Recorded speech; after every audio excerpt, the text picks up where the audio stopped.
Mga kapuso, apektado na po ang biyahe ng mga sasakyang pandagat dahil sa bagyong Vinta. Itinaas na ang babala ng bagyo bilang dalawa o signal number 2 sa ilang lugar. Alamin natin kung anong mga lugar na yan at kung ano magiging lagay ng panahon sa iba't ibang panig ng ating bansa.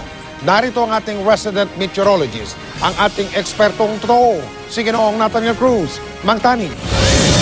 Mike, dahil nga lumakas at lumalapit pa sa kalupaan ng Tropical Storm Vinta, itinaas na ng Pag-asa ang Storm Signal number 2 sa mga probinsya ng Cagayan, kasama na ang Calayan at Babuyan Group of Islands, Isabela, Kalinga at Apayao. Kaya dapat po IAM ready yung mga kapuso natin na nakatira sa mga lugar na ito sa malalakas na hangin at ulan sa susunod na 24 oras. Mapanganib din pong bumiyahe sa dagat at sa himpapawid.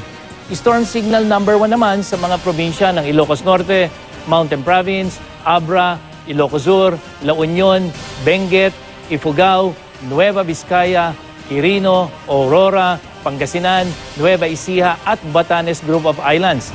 Dapat din po maging IAM ready yung mga kapuso natin sa lugar na ito sa posibleng bata naman ng landslide at flood. Abiso mismo ng Coast Guard, kansilado na po ang biyahe sa lahat ng pantalan, dyan naman sa Aurora, Cagayan, Isabela at Batanes. Namata ng Pag-asa ang sentro ng bagyo sa layong 610 kilometers dyan sa may silangan ng Ilagan, Isabela. At taglay nito ngayon ng lakas na hangin umaabot na sa 85 kilometers per hour malapit sa gitna at bugsong 100 kilometers per hour. Kumikilos ang bagyong Vinta pakanluran, Hilagang Kanluran sa bilis na 23 kilometers per hour. At bukas ng gabi, inaasahang maglalandfall ang bagyong Vinta dito sa may Isabela, Cagayan area. At sa track naman ng Weather Central, posibleng sa gabi ng Huwebes hanggang madaling araw ng Biyernes ay tatawirin ng bagyo ang Northern Luzon at posible na rin itong lumabas ng PAR sa gabing yan. Yan po yung gabi ng Biyernes. Mang Tani, padagdag na ng padagdag yung bilang ng mga kapuso nating bibiyahe para sa undas. Magiging maulan ba, lalo na dito sa Luzon dahil sa bagyong yan na Vinta, Mang Tani?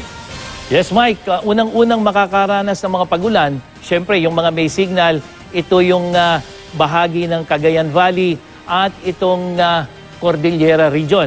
So malalakas na pagulan ang inaasahan nating mararanasan dito sa lugar na ito sa Northern Luzon. Simula pa yan bukas hanggang sa araw ng Biyernes na kung saan makakaraan yung bagyong si Vinta. At dito sa Ilocos Region ay mararanasan yung mga pag-ulan dyan mismong sa araw ng Biyernes na kung saan nakatawid na yung sentro ng bagyo. Pero dito sa Central Luzon, hindi naman masyadong malalakas na pag-ulan ang mararanasan. Unang-una dahil wala na tayong hanging habagat.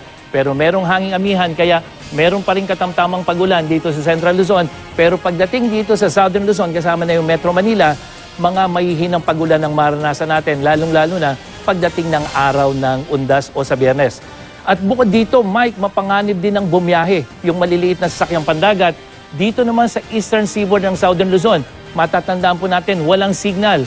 Dito sa Quezon Province hanggang dyan sa may mga baybaying sakop ng Camarines Provinces, Catanduanes, Eastern Coast ng Albay, Sorsogon at dyan sa Quezon, kabilang na ang Polillo Island. Dahil sa taya ng Pag-asa, posibleng umabot sa 5 metro ang taas ng alon sa baybaying ito at ito ay dahil sa epekto, Mike, ng malakas na hanging anihan. Pakipaliwanag lang, Mang Tani, sa mga nanonood at nakikinig kung gaano kadelikado pumalaot kapag may babala ng bagyo yung mga tinatawag na storm signals. Mang Tani. Mike, dahil kasi sa lakas ng hanging dala-dala ng isang bagyo, yung mga baybaying dagat, lalong-lalo na doon sa may storm signal number 2 at number 1, hindi lamang maliliit na sasakyang pandagat ang mapanganib na maglakbay, kung hindi lahat ng uri ng sasakyang pandagat. Dahil ang alon dito ay hindi lamang napakaalon, kung hindi mahigit 5 metro, kumisan ay umaabot pa ng 10 metro.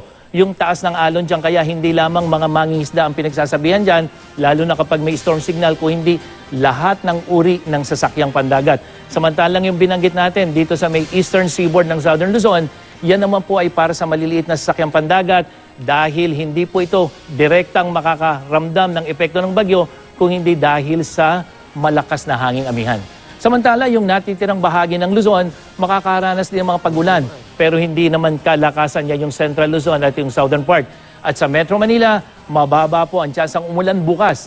Hindi naman apektado ng bagyong Binta ang Visayas at Mindanao, kaya maaliwalas hanggang sa bahagyang maulap na langit ang maranasan sa malaking bahagi ng Visayas, pero posibleng umambon o may mabuong thunderstorm. At sa Mindanao, mas magiging maulap na may hanggang katamtamang lakas ng pagulan, lalong-lalo na dito sa may Soc-Sargent at dyan sa may Zamboanga Peninsula.